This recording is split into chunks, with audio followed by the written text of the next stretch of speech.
luas areal tanaman dan jenis tanaman. Dia juga menerapkan yang namanya kebijakan ekstirpasi yang kemudian didukung dengan kebijakan pelayanan HOMI ya, dan berbagai macam kebijakan lainnya. Nah, untuk bisa merealisasikan pada saat itu VOC tidak segan-segan melakukan kekerasan ya, apalagi dia punya yang namanya hak oktroi, salah satunya ada hak kehakiman di situ ya. Jadi dia ya dengan super powernya itu, dengan kekuatannya dalam bidang hukum, dia kemudian bisa bertindak semena-mena ya, salah satunya dengan melakukan kekerasan. Lalu dia juga menerapkan yang namanya politik pecah belah atau kita kenal juga dengan divide et impera ya, untuk memecah belah persatuan dalam sebuah kerajaan ya, karena di dalam kerajaan itu diadu domba nih antara satu dengan yang lainnya. Nah, kalau kemarin sudah kita singgung juga bahwa selama VOC ini berdiri di Indonesia, lalu kemudian juga menerapkan berbagai macam kebijakannya, mereka ini memiliki sebanyak 32 gubernur. Ya, karena memang kekuasaannya pun cukup lama ya, 1 abad lebih, dan secara otomatis ya juga yang menjadi pemimpinnya itu kan regenerasi ya, berganti-ganti. Nah, tapi tidak akan semuanya kita bahas satu persatu. Jadi di sini hanya akan Ibu bahas cukup 2 gubernur jenderal saja dari yang pertama dan yang paling sukses. Ini dia ditunjuk sebagai gubernur jenderal VOC sampai tahun 19 kan gubernur jenderal pertama VOC. Namanya monopoli perdagangan nih di pulau-pulau Hindia Belanda. Nah, Hindia Belanda ini sendiri adalah sebutan bagi Indonesia ya pada saat itu. Nah, kalau kita lihat dari tujuan utamanya maka ini sejalan dengan tujuan VOC ya. Salah satunya adalah untuk monopoli perdagangan. Tapi di sini menariknya adalah ternyata ini menjadi tujuan utamanya nih, monopoli perdagangan. Ya, karena memang orang Belanda itu melakukan namanya penjelajahan wilayah untuk tujuan mendapatkan komoditas penting, yaitu rempah-rempah dari Indonesia. Nah, langkah pertama yang dilakukan oleh Pieter Both ketika menjadi gubernur jenderal, dia mendirikan sebuah markas besar VOC, tepatnya di Ambon pada saat itu. Tetapi untuk kantor pusatnya tetap ada di Amsterdam ya.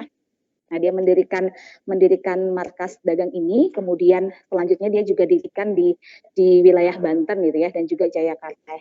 Karena kebetulan pada saat itu Jayakarta itu dikuasai oleh Kesultanan Banten. Nah, dari situ kita bisa melihat bahwa cukup baik ya hubungan antara VOC dan Kesultanan Banten pada saat itu. Karena di awal memang diterima baik kedatangannya, apalagi ketika Vanessa datang gitu ya, yang Ibu ceritakan di pertemuan sebelumnya. Nah,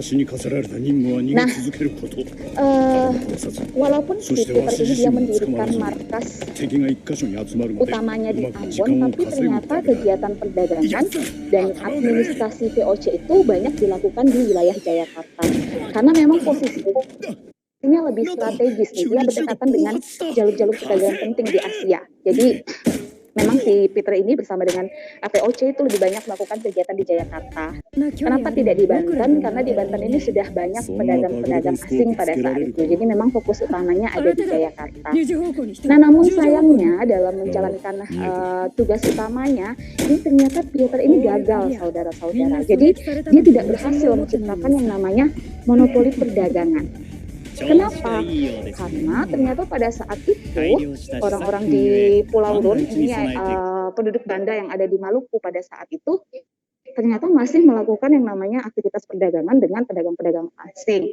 Itu paling banyak dengan Inggris pada saat itu. Makanya kemudian dikatakan di sini bahwa si Pieter ini gagal dalam menciptakan monopoli perdagangan. Ya, karena kalau kita bicara tentang monopoli kan harusnya hanya dia saja ya sebagai penguasa pasar pada saat itu, tapi ternyata masih ada Inggris di Maluku. Nah, kemudian gubernur jenderal penggantinya si Pieter ini secara berturut-turut di situ ada Gerard dan juga ada Lawrence. Mereka ini sama-sama gagal dalam menciptakan monopoli perdagangan. Nah, baru ketika diganti oleh Pieter Zoon, nah disinilah Kemudian VOC itu secara penuh berhasil melakukan yang namanya monopoli perdagangan di Hindia Belanda. Tentu ada strategi-strategi yang disusun oleh Zun sehingga dia bisa menciptakan yang namanya monopoli perdagangan. Nah, mari kita lihat strategi apa sih yang dibuat oleh Pieter Zunchoen ini sehingga dia mampu menciptakan monopoli perdagangan. Padahal kalau kita lihat gubernur-gubernur sebelumnya ini tidak bisa merealisasikan itu, tapi si Choen ini bisa. Mari kita lihat untuk yang Pieter Zunchoen. Nah, pada tahun 1619, Choen ini ditunjuk oleh Herren Zeventi ya untuk menjadi gubernur jenderal VOC. Berbeda dengan Peter, kalau tadi si Peter Bot itu dia membangun markas besar di Ambon. Nah, kalau Choen ini justru dia pindahkan markas VOC yang di Ambon tadi, dia pindahkan ke Jayakarta. Karena sekali lagi Jayakarta ini posisinya sangat strategis bertepatan dengan jalur-jalur perdagangan yang ada di Asia. Kalau dibandingkan dengan Ambon itu cukup jauh gitu ya. Nah, kemudian makanya si Choen ini dia punya inisiatif untuk memindahkan markas VOC dari Ambon ke Jayakarta. Tentu dalam memindahkan markasnya ini tidak sembarang ya, ada strategi yang dipakai oleh Choen. Bagaimana akhirnya markas itu bisa dipindahkan ke Jayakarta. Nah, Choen ini kemudian dia menyusun sebuah siasat ya agar dapat menguasai Jayakarta. Apa yang dilakukan oleh Choen pada saat itu, dia membangun sebuah kantor dagang di Jayakarta. Tadi kan sebenarnya sudah dibangun nih sama Pieter Bot. Pieter Bot kan tadi juga diceritakan bahwa dia juga selain di Ambon dia juga membangun sebuah kantor dagang nih di Jayakarta yang namanya tuh Nesa Huis gitu ya. Nah, ternyata oleh si Choen ini juga dibangun kantor dagang yang sama yang juga kemudian difungsikan sebagai gudang ya. Dia bangun bangunan itu persis dengan Nesa Huis tadi yang kemudian diberi nama Mauritius Huis. Nah, kemudian bangunan ini dia bangun nih tembok di depannya.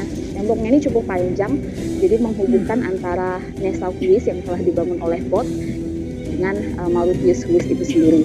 Nah, kemudian setelah selesai dia bangun lagi tembok yang lebih tinggi ya, sepanjang 7 meter untuk menutup bangunan tersebut. Nah, apa yang terjadi? Ya kegiatan yang dilakukan oleh VOC pada saat itu ya tidak bisa dipantau oleh masyarakat setempat ya. Nah, dan benar saja pada saat itu ternyata Choen ini menempatkan meriam ya di bangunan tersebut. Dan pada Mei tahun 1619 tiba-tiba dia menyerang Jayakarta. Nah, ini yang kemudian membuat keraton itu jadi hangus gitu ya, karena diserang oleh si Choen ini. Bahkan juga diceritakan seluruh pemukiman penduduk itu juga ikut hancur begitu. Nah, keberhasilan Choen ini dalam merebut Jayakarta kemudian membuat dia mengganti nama Jayakarta ini menjadi Batavia. Mulai saat itulah orang Belanda menyebut nama Jayakarta itu sebagai Batavia, atau yang sekarang kita kenal dengan Jakarta ya. Masih ingat nggak nama Jayakarta ini waktu itu diambil dari apa? Ini sepertinya pernah Ibu singgung nih. Masih ingat nggak? Kelas 11 MIPA 3. Nama kok ada kan nama awalnya Sunda Kelapa ya. Lalu kok bisa Jayakarta ya waktu itu? Dia masih ingat nggak sih? Coba. Lupa ya. Nggak ada yang ingat nih. Atau pura-pura lupa kayak lagu ya. Oke, kalau kalian ingat Ibu pernah membahas tentang kerjasama antara Portugis dan Sunda Kelapa ya, yang kemudian memicu amarah dari Denmark yang membuat Denmark itu melakukan langkah lebih awal, melakukan langkah preventif ya. Pada saat itu dia serang duluan Sunda Kelapa dengan tujuan untuk mengusir Portugis. Yang pertama diutus itu ada Fatihnya selalu diganti dengan Fatahillah. Nah, pada masa Fatahillah inilah akhirnya Denmark berhasil mengusir Portugis dari Sunda Kelapa. Nah, karena dia berjaya bisa mengusir, lalu kemudian dia ganti nama Sunda Kelapa menjadi Jayakarta. Wah, ternyata pada masa Choen nama Batavia muncul. Begitu. Nah, ini yang kita lihat ya, salah satu strategi yang digunakan oleh Choen. Pada akhirnya dia bisa menguasai Jayakarta, dan pada akhirnya di Jayakarta itu sendiri terjadilah aktivitas ekonomi yang sangat maju begitu ya, karena ramai dengan pedagang-pedagang. Nah, salah satunya adalah pedagang Tiongkok. Nah, keberadaan pedagang